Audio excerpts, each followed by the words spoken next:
Nabil इन्भेस्टमा cancel SIP अर्थात् आफ्नो चलिरहेको एसआइपीलाई पूर्ण रूपमा कसरी बन्द गर्ने। यो परिमार्जनले आगामी किस्ताहरूलाई मात्र असर गर्नेछ र तपाईको लगानी भइसकेको रकम म्युचुअल फन्ड सिस्टममा नै सुरक्षित रहनेछ। सर्वप्रथम आफ्नो रजिस्टर्ड अकाउन्ट प्रयोग गरी सिस्टममा लगइन गर्नुहोस्।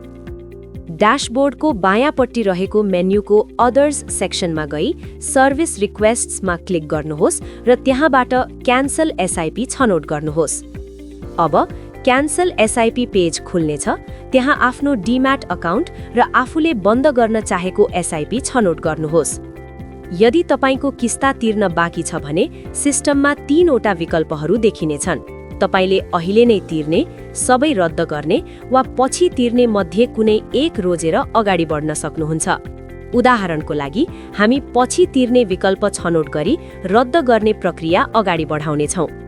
अब यस प्रक्रियाको जिम्मेवारी स्वीकार गर्नका लागि दिएको डेक्लेरेसन चेकबक्समा टिक लगाउनुहोस् र प्रोसिड बटनमा क्लिक गर्नुहोस् अनि कन्फर्म बटनमा क्लिक गर्नुहोस्।